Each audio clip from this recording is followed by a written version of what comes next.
If you guys enjoyed this video, remember to leave a like and subscribe to the channel. With that being said, hello everyone, welcome back to another video. My name is Matthew, and today, I don't know why I took a brief pause there. Today we're going to be taking a look at another NECA King Kong figure.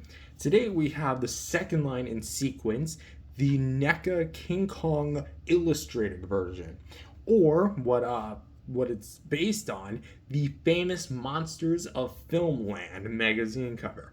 Now, for those that don't know, as I just stated, it's based on the Famous Monsters of Filmland cover with like the whole Kong art on it that actually looks, well, again, kind of one-to-one with it, with like the green, yellows, and reds.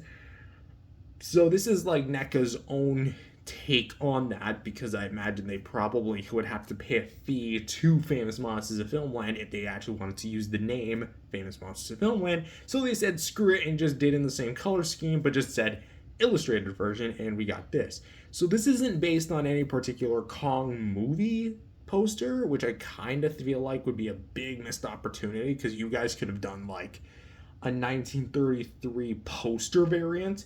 Then again, you probably would have to pay the fee either to Universal or, actually no, you'd have to pay the fee to Warner Brothers. I know the licensing for Kong is very, very complex. But to that I say, this is the figure that they would later release, thanks to the very good reception of the first Kong figure. So with that said, we're going to be taking a look at this guy. So with that said, is this guy as good as the first, or much like a bunch of other sequels, he's just as bad as, well, he's just worse? Let's find out. So first we're going to be taking a look at the head. And off the bat, you can automatically see where this guy really falls into the line of being illustrated. And it really does showcase that well with the actual head. For the eyes, we actually have more of like these cartoony-ish done eyes that are more like painted as far as it looking like an actual painting, and it looks very nice, very simplified at that part. Around the eyes themselves are a bit more of like black highlights to bring it more like actual shading work that would be done on an actual painting. And for what we see for the actual color scheme, it is very vibrant, and you can tell NECA just had a field day with the head at least. For the actual head itself, the brows are going to be done similarly to the Godzilla King of the Monsters 1956 illustrated version, which I actually just reviewed just yesterday, both literally and in terms of release, because I'm not intending to release this video until like at least a few days, maybe in like a week from now. The actual head, or the eyebrows, you can actually see it's going to be kind of like a dark base green, kind of like angling it to the side, where the whole like left half of his head and the more upper part of his eyebrows are going to be more of like that dark base green, and then we have some like lighter greens to bring out some more of the highlights. We can see a bit where it's kind of a bit more sporadic, and it looks really nice to actually see on this guy. I'll be a little bit like crusty looking, but it looks really nice nonetheless. We have some like fur skin poking through, which looks nice, and of course the ear. Moving down to this side where we have more yellow, and it kind of tapers off to the right side of his nose and his cheek right here. So again, we have like a darker mustard yellow and then like a more vibrant acrylic looking yellow. So it definitely looks really nice. And of course, to top it all off, we have the centerpiece, technically so to speak, the red, which is mainly on his nose, the more right side of his nose, left side of his nose. There we go. So we have all this red, kind of looks like the Imperial Godzilla, honestly, and then some red accents up here with some red mild accents here and there. And it does look really nice, and I definitely think that because of like the more red paint color used, it looks very snazzy. What I'm not really a fan of is the way that the mouth is done. And now in terms of mold, again, it shares the exact same mold as the original release Kong that we just took a look at. However, what this Kong does not favor really is going to be the paint in the mouth. And what's weird is that they kind of follow the same style of like what they did with the 1956 Godzilla, where they only painted like a handful select teeth. Because, like, here's what I mean. The top row has all 6 of the front teeth painted. Yeah, the 2 canines and then the 4 teeth right here. However, you can clearly see that there's no teeth that are actually painted. That's just jet black. Just very, very glossy jet black. Sure, like the inside of the cheek here, like I don't want to call that a membrane, but it's the cheek. Inside the mouth here is going to be painted red. And here it's kind of painted red a little bit too. And I mean, the bottom jaw, it definitely has the tongue painted, which actually does look nice. You actually have some mild gradations of like a more salmon in there as well. But going back to the teeth again, it does that same thing where it's like the front teeth are painted, and then while it does paint like the first 3 teeth actually, first 3 teeth in sequence here, and then I want to say that's the first 4 teeth, the back teeth are not painted at all, and you can clearly see like there's a huge difference. It's almost like he had these teeth removed and then only 1 tooth removed back there. So it's like, why didn't NECA really paint those teeth? I have no idea, but it's kind of a problem when they also did that on the original release Kong, and that's honestly kind of disappointing to me. Moving on down to the chest and the shoulders, much like the actual head, the shoulders and chest are going to be painted in the more kind of like sporadic greens, pinks, and yellows. However, here's kind of where they dial back and it starts to like gradient, not literally a gradient, but it's almost like this is where they did most of it, and then it's going to get less and less as we go on. And what I mean by that is this entire like right shoulder here is going to be plastered in that yellow. Like we can see that yellow going on for straight up days with that fur detail as well, with highlights of pink and green right there and there, which I should also make mention, the green is also on this part of the shoulder or the arm, so you do get like the inside of it a bit painted, and of course we do have some yellow right here. Talking about the pecs here as well, they're still well detailed with actually the scar still there, but they're not painted, so and then we have some pink over it with some more green on this side. And yeah, just more green spray and more green on this side. So yeah, it's definitely like this side's green, that side's yellow, and then the middle part would be technically pink. So then we have more fur detail as well with the green here, and it looks really well done. I'm honestly very, very much shocked that it does look as good as it does. Reason why I say shocked is because given the fact that it was only a shot of from above, doesn't really give a whole lot to work with, so they definitely did at least try with like the arms here. Moving to the actual fur, because it's kind of opposing each other, because here you got like a yellow, here you got like a green, and then for the fist, we're going to talk about the right fist, we actually have green painted nails, which is interesting, so Kong definitely got his fingers done, and then we have more yellows on that side and a green paint application on that side. Going down here, we have more yellows, and then a clenched in fist with some more greens. So, yeah, it definitely pops as far as sheer color goes. And, of course, just to also bring it back in, more greens is here, and, yeah, just more mild sprayage. So, what seems to be the really big problem with this thing? Well, as we'll see in just a sec, it doesn't really utilize it the same way that the head does. Here, you have all this, like, fur, and not really much of it is painted. Yeah, you do get a mild wash of green and yellow opposing each other on each side, and sure, that looks cool, but where is the paint? Like, this is entirely blank. Essentially speaking, if it wasn't for the wash, this figure would have looked almost the exact same from the original figure if you were to put both of them back to back, quite literally back to back. And honestly, I wish there was kind of like more paint streaks. Like, why not do more of this at the back here? This would have been awesome in all honesty. But as it is, again, the fur detail does still look really nice, and I do like what we have here.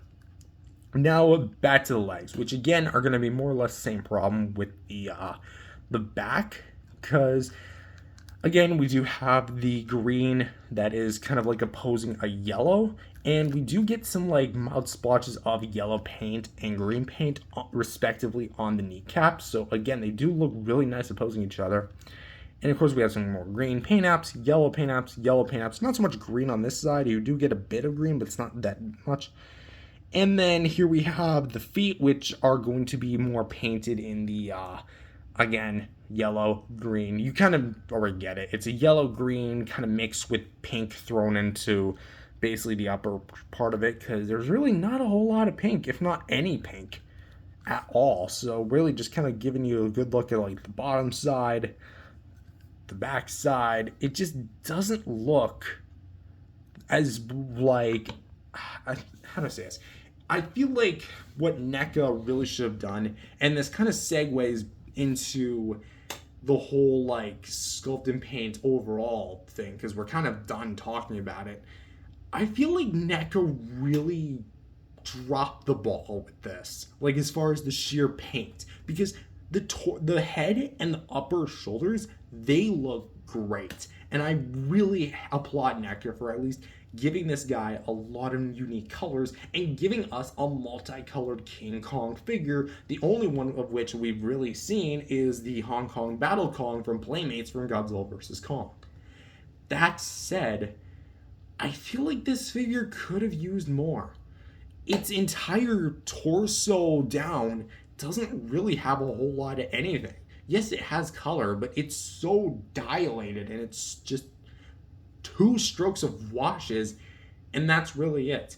I feel like if NECA continued like this more classic era paint job from the waist down, it wouldn't look so lackluster. And even though, again, where there is paint, it's done really well, that's the problem. Where there is paint, it's done really well. And even then, the mouth is just, at this point, it's kind of safe to say that of the NECA King Kongs, this is going to be the weakest of the paint jobs. So for paint, I'm sorry, but I'm going to give this thing a 6.5 out of 10. The sculpt is still beautiful, but the paint job, where there is paint, is still really good, but there's just not a lot of it to go around. So 6.5 out of 10 it is. Next up is articulation, and if you've seen the original review, you already know what it is. Head, we can go up, down, left, and right. We can actually go a full 360 degrees because it is on a barbell ball joint. For the shoulders, swivel hinges, so you can go up, down, and pretty much go forward and back. I think you can go pretty much just a full 360. Because it wants to go that badly, we have a bicep swivel. Double hinged elbows, which we can go in and out, and I don't think you can actually like rotate it a bunch. Yeah, it's not really meant for rotation. And a swivel hinge at the wrist, so you can hinge in one direction and swivel in pretty much a full 360. Ball joint here at the ab crunch, so we can go down, up. That's the legs, by the way. Swivel and lean. The legs here, we can go, we have a ratchet, so we can go pretty much up, down, to the sides, and we can swivel in there if you want to. Knees are going to be on a double hinge, much like the elbows, so we can go like that and rotate. And of course, we have this swivel here at the foot, as well as a back and forth. So, also it is worth noting that the butt flap is still here, so it is kind of rubberized, so it doesn't get a whole lot in the way of the leg posability. So there's that. Also, no monkey booty. So as far as the Kong figure is concerned, as far as articulation, literally nothing has changed from the original figure. Do I think that it's technically, so to speak, worse or something? No. It's literally the exact same. So articulation, again, I would say it's very good. I'm gonna give it a 8 out of 10 just because I think that's how much I rated the original figure, because it does have some limitations. For example, the feet don't really like go back and forth that much. They can really only turn at like a very odd angle, which is meant for like splits movements and such. And I definitely think the wrists could have been done a little bit better, because even after having this figure for a few years, they're still like beyond stiff. So I am gonna dock some points off that. Also, something that this Kong ironically can't do is look down unless you use the waist. So overall, it's still gonna get an 8 out of 10. Still very good articulation. Accessories time, and what do we get? Well, for the head, well, it comes with an alternate head and alternate set of hands, which are more like that. Not necessarily grabby hands, almost like he's about to reach for something, but he's just displaying his hands out like in surprisement. So let's talk about the head. So here's the alternate head, and what I will say is that this is honestly the better done head sculpt compared to the other Kong head, because this is the more pissed off looking head sculpt, which is technically, so to speak, a different design. Just because of the way that the teeth molds and such. Anyway, so for the eyes, again, they're actually more similar to the original release Kong. They kind of throw out the whole illustration version of Kong. And then we have, again, the more, I would actually say this is better done paint applications for the actual, sides of the heads here. Then we have here, which is where the pink and red is. And unlike the more 1933 inspired head sculpt, they actually painted almost all of the teeth. I say almost because actually I could be wrong about that. I think the teeth are all painted. That could be just, I actually can't tell if that's a tooth back there. Anyway, so unlike this one, this guy actually painted all his teeth, which is weird. But you can actually see that the teeth are painted differently. Yeah, so they have a black base where the gum is, and then white, and then kind of like a brownish color compared to this one. So it's definitely cool that they added some variation between the two Kong heads. Also, just to kind of show there is more paint on the new head. Kind of also just noticing this guy has a bit of brown, whether this guy, he kind of has brown, but it's not necessarily in the same spot. So, yeah, we also have some bluish paint on the tongue and some on the gums and some on the teeth. This guy needs a major brushing his teeth and such. Also floss, make sure you floss.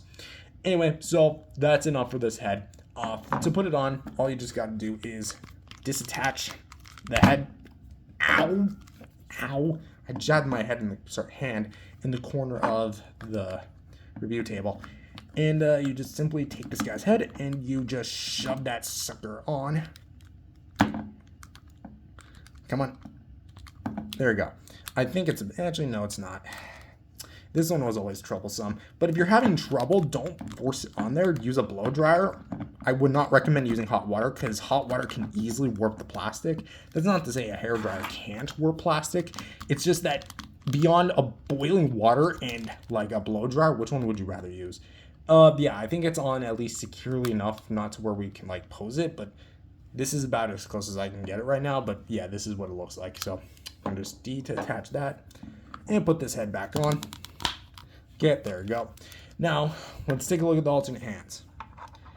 Alternate hands still splayed out, and much like the actual body, which we're going to color correct it here, they are actually opposing each other again. So we have yellow on this side, green on this side, and green painted fingernails, which are awesome. And I wish NECA, again, would have done more paint like this on the feet. But that said, I'm not going to be putting them on because I actually think that the hands here are not perma-attached, but they're just really hard to do. But literally all you just need to do is disattach that hand and then put on this one and you're good to go. Again, use a blow dry. So for the accessories, again, it's the same exact thing we get with the original Kong figure. But that's also kind of the problem. This guy doesn't really do anything new with its concept. I wish this figure did a little bit more, honestly, as far as the accessories go. Although the head is kind of an improvement from its actual in-box head sculpt. That's also kind of a problem because it shouldn't be an improvement if both the heads are packaged with the same figure. So accessories, I'm gonna say a 7 out of 10. And just for some brief size comparisons, here he is with some other Godzilla and Kong figures from NECA, with the 1956 Raymond Burr poster version from Godzilla King of the Monsters, and the original release NECA King Kong. And I will say again, this is like kind of like the closest thing I have to this thing as far as like Godzilla for NECAs go. I still stand by what I said, preferring this guy over this guy, just because, like, as far as sheer execution goes, I feel like the original release is just better than the repaint. So, say what you will about the new color scheme, but we'll talk about that in my final thoughts. Which starts now. So, what are my overall thoughts? I think that this guy, on its own terms, is a good figure. It's not perfect, and it's not great. I think it's just good. However, compared to the original and what would later come after this guy, I think it's kind of safe to say that this thing is the weakest of the 4 NECA King Kongs they've made. It's true that this thing does have some really good articulation and a really good sculpt, but everything is just basically reused from the 1933 inspired original release NECA King Kong. It shares the exact same mold, the exact same accessories, the exact same articulation. The only thing that's different is the paint application. And I honestly feel like that's kind of not enough to justify this figure's existence, because I mean, you could technically make the argument that it's a different design of Kong because it's based on the Famous Monsters of Filmland, where that is more NECA's own unique take on Kong. But I feel like with the amount of paint that is left untouched on the torso, below, and plus the back, mainly confined to like the upper chest and shoulders and head, this figure should have had something else to justify its own existence. And ultimately, that's really what this thing fails to do. Is this at least a good executed done figure? Kinda. Because I feel like if NECA really wanted to go for a more illustrated look, they had to have went the full mile. Not just halfway. They went a quarter of the mile, I would honestly say. So my overall rating for this guy is a 7 out of 10. Not the best figure of the bunch. It's at least good. As for my recommendation, only if you're planning to get the NECA King Kongs, only for completionists, really. Unless you absolutely love the Famous Monsters of Filmland design for some reason, and you must have a figure of its existence, I guess this is the one, because there's really not a whole lot. So with that being said, thank you guys for watching this video. If you enjoyed it, leave a like and subscribe to the channel, and I'll see you guys in the next video. Peace out, everyone.